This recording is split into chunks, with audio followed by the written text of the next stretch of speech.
Yeah, and he never listens to me, but he won't be here on Saturday, that's for sure, because I just read through his feed. And he came here in the summer. I don't know if you went. There was an informal gathering of CKCU alumni in the summer. Yes. He came for that, but he won't be here for and the 40th. unfortunately, I was at a conference in Toronto that weekend, so I couldn't attend that one. Yeah, I couldn't make it either. Okay, so let's get into the science and medicine world. And I don't know, you can scare the crap out of me and predict my death. Because I tell people, you know, I've reached this point in my age where I have to just get serious. Now, when I say that, it means I'm influenced by the people around me who are dying now. I mean, we live longer in general, but I'm either extra sensitive or I'm just tied into it and I got to get out of it. But people around me, famous people, rich people, you name it, the whole gamut, they're dying at 50, 60, 70. So I say to myself, okay, I'm 55 plus. I've got 10 years left. That's like 10 summers. No, you got Well, lots after more that, than I'll be needing a wheelchair or a cane or something. No, you got lots of them to do. I don't know. Life is long, and if they're young people, I know a lot of young people listen to campus radio out there. The message is life is long, and there's a lot you can do with it, and there's a lot of open your eyes, look at the opportunities around you, try new things, and because if you get into the habit of trying new things, you can do that all your life, and. And life goes on a long time. Life is long when you're 20, because I was there, and I said then that I would never make 40 because it seemed like a million years ahead. I've reached the 40, past the 40, past the 50. Right. Now I wake up every day. It's like Groundhog Day. It's like, what another day? Like, again? Well, it just it goes is so true. fast. It goes faster and faster as you get older, and that's a function of perception. So that's one. Here's topic one. Is there some sort of science or proof? Is it me imagining it, or is it a real thing that time just seems to go way faster the older you get? People do perceive it that way. It's that's a well-known phenomenon. It's a psychological phenomenon because when you're 20 years old, 20 years has been your entire life. So each of those years is 1/20th of your life. So it seems, and a lot gets packed in as you're a young person because you're learning so much and your experiences are all new.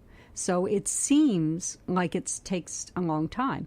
As you get older, each of those years is a smaller piece of your life. You still see your whole life as a chunk, let's call it 100%.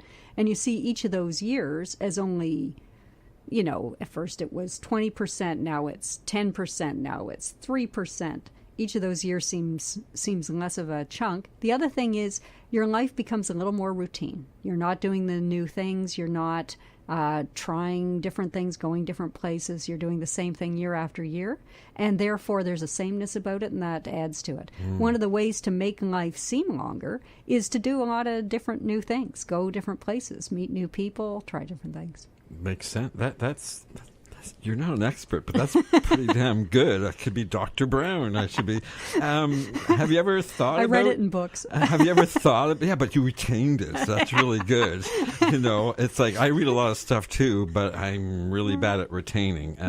I'm particularly bad. Maybe you can answer this question.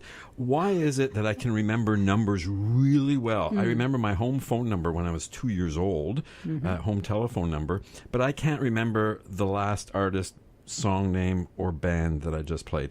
I love music, but I can't tell you what music I listen to. I can't think of. I just like that. I'll play it, and if it sticks out, I might remember it. But bad at names, good at numbers. Reason? Oh, that could just be you. Oh. Like, I'm good at names and bad at numbers. Oh, really? Yeah. So there's other people that are the same. They're bad at names, good at numbers. Right. But there is this other phenomenon that happens usually in your 50s, which is loss of verbal recall memory. It's caused by decline in estrogen and testosterone. A lot of men and women experience it. Women sometimes quite dramatically with menopause. Men usually a little more over time, And the first thing to go is names. They have trouble remembering names. It does not mean you have Alzheimer's or anything scary like that. It's just a normal function of aging.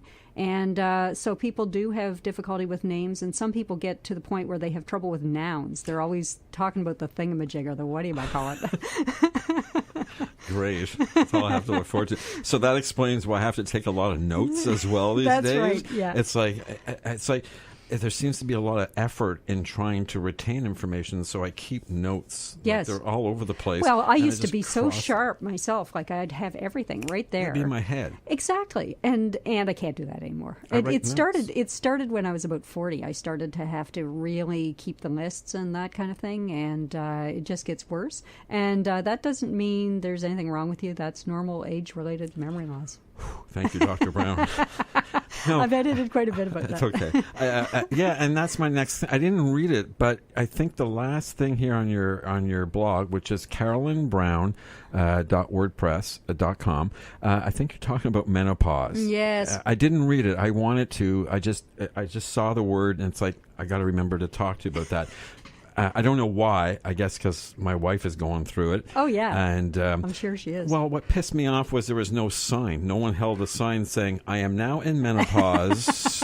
If you see changes in your life, this is why. She didn't tell me. I didn't tell her. It just it just happened. And now I feel changes and see changes and wondering, these are not good things in some cases. That's right, yeah. And it's a little tough. Will it get better? And, Yeah. And so, can you? Can I talk a bit about menopause? Well, Yeah. because you said, why do hot flashes remain a medical mystery? Because that's the big right. thing. That's one of the top Biggest thing, symptoms. menopause, hot flashes. That's all you hear. That's all a guy would know. It's like, oh, she's just got hot flashes. It's like, no, there's way more to it than that. There's more to menopause than hot flashes, but hot flashes are one of the biggest symptoms of menopause. And, as you go through life, I'm kind of interested in what happens to me, to my friends, as we go through life. Going through life is interesting. It's quite normal to be interested in the changes that you go through, physically, emotionally, socially, right? Menopause is one of the big ones. It didn't get talked about until the baby boomers went through it, because, of course, the baby boomers who are older than we are, everything they went through had never happened before Right. in civilization. Started. Yeah, exactly, right. 1950s. So they did some writing about menopause, and there was a little more awareness of it. In the old days, our grandparents went through it without any discussion or complaint, because it was like, woman trouble and that kind of thing, but we're a little more open about things today. My mother didn't go through it because in her day they gave women hormone replacement therapy, which meant that essentially they didn't go through menopause. That turns out to actually be bad for your health. HRT is the acronym for that. Right. Yeah. And it turned out to be bad for your health to add estrogen. It's normal for the body to lose estrogen at a certain point. And adding estrogen actually mildly increased the chances of certain types of cancer and heart disease. So that was discontinued. And that was a major thing because they had to do big independent scientific studies to discover that HRT was actually bad for you. And then everybody stopped it. But now doctors have a limited amount that they can offer women who are really suffering from menopause. And again, how the effect that menopause has on you is very individual. Just like puberty, and it differs from person to person. But they estimate about 75 to 80% of women will get hot flashes for some period. The median, which is as many people younger as older, the median period duration of hot flashes is very long, 7.5 years. I get hot flashes, have for about 4 years now. And sometimes they're brutal. Sometimes I get 30 a day, and it's at night when you're trying to sleep, and you have to throw the covers off, and then you get chilled. And you're not sleeping because your pattern gets interrupted. Yeah, a lot of women suffer from insomnia. It's not trivial. Hot flashes can be very tough on people. Other people not so bad. You get a few hot flashes during the day. It's not a big deal. Some men get hot flashes as well as women, but it's mainly women. But the thing is that nobody really knows why they happen. I've been doing a lot of reading, and everybody explains, oh, your estrogen drops and then you get hot flashes, but they don't know the mechanism. Why would Really? why would that cause hot flashes? What is a hot flash? Is it too much blood? Is it? They don't really know. Is it a brain thing or a physical thing? They describe it as a physical thing, a vasomotor symptom, which simply means that your vasculature, your blood, is experiencing some kind of symptom. I've actually taken my blood pressure, temperature, and pulse during hot flashes. They all go up. Okay, so it's like you have a mini fever for a moment. Your blood pressure goes up, your pulse goes up, but it settles right back down again. It's only for a few minutes. But you can, the sensation before a hot flash is quite unpleasant. I get a strong prickly heat sensation. Some women I've had it where I have difficulty breathing. I feel short of breath. Some women experience a sensation of pressure on their chest, or some women get headaches with it. It's quite unpleasant before the hot flash, and then by the time you're sweating, you're actually feeling better because that cools you off.